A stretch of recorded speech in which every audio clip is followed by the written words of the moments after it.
हर हर महादेव दोस्तों, कैसे हैं आप सब लोग। आई जस्ट होप आप सारे के सारे लोग बहुत ज़्यादा अच्छे होंगे एंड मैं भी काफ़ी ज़्यादा अच्छी हूँ। सो आज है हमारा डे 65 90 डेज योगा चैलेंज का। एंड जैसे कि आप लोग जानते हैं कि 90 डेज योगा चैलेंज में इन 65 दिनों के अंदर अंदर मैं कंप्लीट कर चुकी हूँ बैठकर करने वाले सारे योगा, पेट के बल लेट कर करने वाले सारे योगा, पीठ के बल लेट कर करने वाले सारे योगा और खड़े होकर करने वाले तकरीबन 15 योगा मैं कंप्लीट कर चुकी हूँ। अगर आपको मेरे ये योगा देखने हैं और बैठे बैठे करना चाहते हैं या फिर लेटे लेटे कोई भी योगा करना चाहते हैं तो आप मेरी इन वीडियोस में जाकर देख सकते हैं, क्योंकि मेरा चैलेंज ऑन है तो आपको ऊपर ही मिल जाएगा। सो आज हम जो आसन करने वाले हैं ये भी खड़े होकर किए जाने वाला आसन है और इस आसन का नाम है गरुड़ आसन। गरुड़ आसन को कैसे करते हैं, क्या इसके फायदे हैं, क्या नुकसान है, किसको करना चाहिए, किसको नहीं करना चाहिए और कितनी देर तक करना चाहिए, वो सब कुछ जानेंगे हम इस एक वीडियो में। सो सबसे पहले हम देख लेते हैं कि इस आसन को किया कैसे जाता है। तो चलिए शुरू करते हैं। ऑलराइट गाइस, सो गरुड़ आसन करने के लिए हमको क्या करना पड़ता है। गरुड़ आसन की दो वेरिएशंस है जिसे बैठकर भी किया जाता है एंड मैं अपने सारे योगा की वीडियोस में बनाती ही वो करती हूँ, तो आप वहाँ देख सकते हैं। एंड इसे खड़े होकर भी किया जा सकता है। इस आसन को करना कैसे है वो देख लेते हैं। इस आसन को करने के लिए सबसे पहले आप खुले में जो भी आपका घर है वहाँ पर भी या बाहर भी या योगा मैदान में कहीं पर भी जहाँ आपको कंफर्टेबल हो वहाँ पे सबसे पहले तो योगा मैट बिछा लें या फिर कोई चटाई बिछा लें, आप कंफर्टेबल हो सके जिसमें आप पैर अपने अच्छे से जमा सके। ठीक है, सो सबसे पहले आपको वो बिछा लेना। उसके बाद एकदम सीधे खड़े हो जाना है आपको इस तरीके से। सीधे खड़े होने के बाद आपको क्या करना है, गरुड़ आसन करने के लिए आपने सीधे पैर को ऐसे एकदम सीधे जमीन पर रखिए और अपना ये वाला जो पैर है, लेफ्ट वाला जो पैर है, उसको आपको यहाँ से मतलब घुटनों के ऊपर से ले जाते हुए ये पैर को यहाँ पर फंसाना है। इस तरीके से आपको थोड़ा सा नीचे होते हुए फंसाना है। मैं आपको ऐसे दिखा देती हूँ एक बार। थोड़ा सा नीचे होते हुए आपको यहाँ पे ये जो पैर है ये इस तरीके से फंसाना है। कुछ इस तरीके से पोजीशन आएगी, पीछे से आपको दिख रहा है ये पोजीशन है फंसाने की। ठीक है, तो आपने क्या किया, सबसे पहले आपको थोड़ा सा झुकना पड़ेगा क्योंकि आप सीधे खड़े होकर ऐसे पैर नहीं मोड़ सकते। आपको पैर इस तरीके से खड़े होकर करना है। ठीक है, सो आपने सीधा पैर लिया एंड उल्टे पैर को घुटने के ऊपर से ले जाते हुए सीधे पैर को यहाँ पे फंसा लिया। इसके बाद आपको अपने दोनों हाथों को क्या करना है, दोनों हाथों को सीधे हाथ को इस तरीके से ले जाते हुए, ठीक है, इस तरीके से ले जाते हुए और अपने हाथों को भी ऐसे फंसा लेना है इस तरीके से।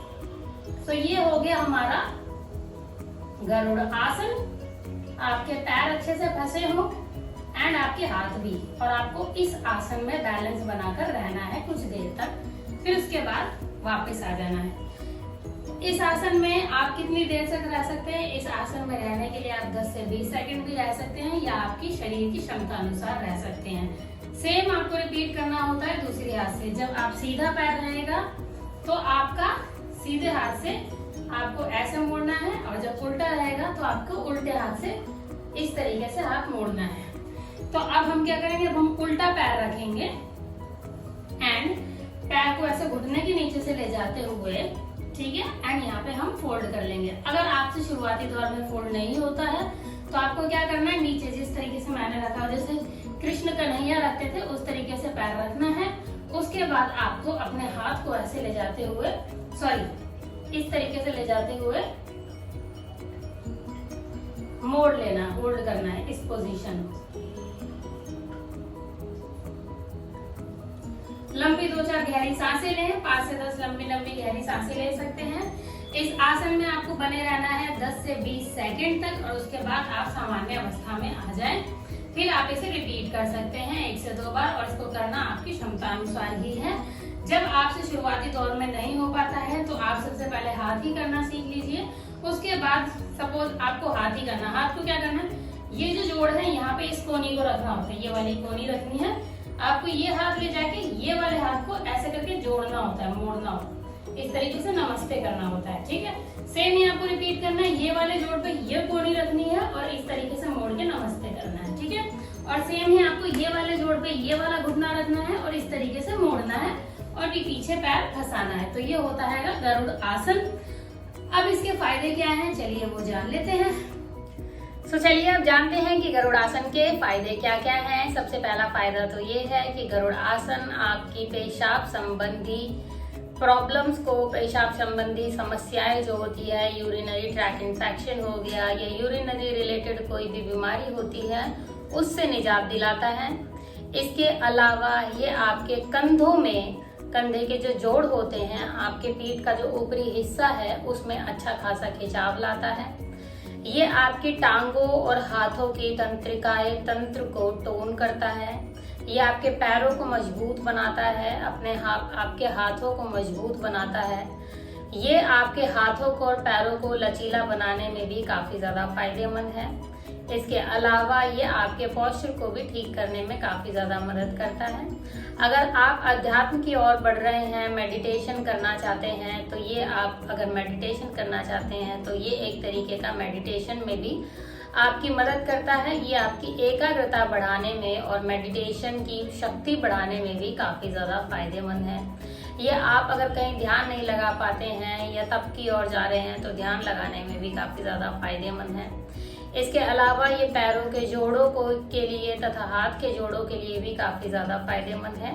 अगर आपको पैरों में ऐंठन बन जाती है, या आपने देखा होगा बहुत सारे लोग जिनके पैर हमेशा अकड़े रहते हैं, नसें खींची रहती हैं, तो अगर आपका भी ये हाल रहता है तो आपको ये आसन जरूर करना चाहिए, क्योंकि ये पैरों की ऐंठन को दूर करने में काफी ज्यादा फायदेमंद है।